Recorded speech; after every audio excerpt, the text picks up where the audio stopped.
In 2011, the federal government received a total of $2.2 trillion from all taxes, fees, and other revenue sources, and spent $3.8 trillion. To put the federal budget in perspective, let's see how long it takes the government to run out of money and how much the government needs to cut to make it through to the end of the year.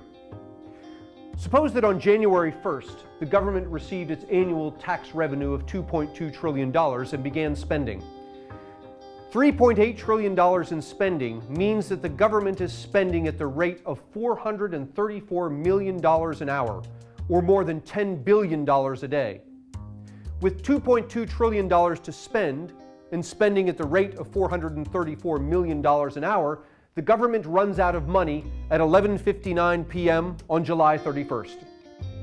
To balance the budget, the government needs to cut 5 months' worth of spending. Let's look at some things the government might cut to see how much time they might save. Remember, we need to cut enough from the budget to fund the government from August through December.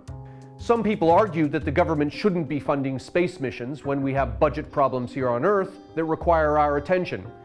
So let's cut the entirety of NASA. That would save $20 billion, or enough to fund the government for about 2 days. Now we're getting somewhere. Suppose a new aircraft carrier costs $15 billion to build and lasts 40 years. That's about $400 million per year. If it costs another $400 million a year to operate, then cutting the aircraft carrier from the budget saves about $800 million a year, or enough to fund the government for about 90 minutes. That doesn't buy us much. How about if we cut the entire U.S. Navy? The 2011 Navy budget was $160 billion. Eliminating the entire Navy buys the government 15 days. We now have no space program and no Navy, and we still have 4.5 months of spending to cut. So let's get serious.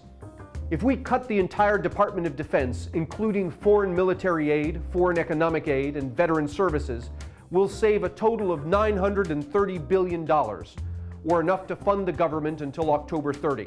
Eliminating all federal funding for police, fire protection, and the courts and prisons saves $57 billion and takes us to November 4th. We now have no space program, no Navy, no Army, no Air Force, no Marines, no nuclear weapons, no defense research, no veteran services, no federal funding for police and fire protection, yet we still have to cut almost 2 months' worth of spending to balance the budget.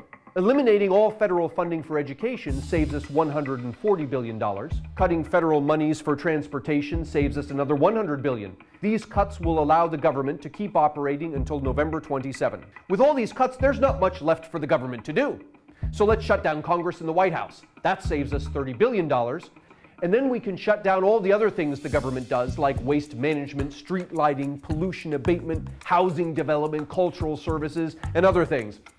That will save us another $170 billion. This buys us an additional 19 days, funding the government until December 16. The only thing left that we haven't cut is Social Security, Medicare, Medicaid, interest on the debt. But we still haven't balanced the budget. In other words, we can reduce the federal government to nothing more than a glorified assisted living facility, and we still wouldn't be able to balance the budget. All of this suggests that our budget problems have gone beyond the need to talk about cuts. We need to completely rethink the appropriate role for government in society. We have made promises to retirees and veterans that we need to honor.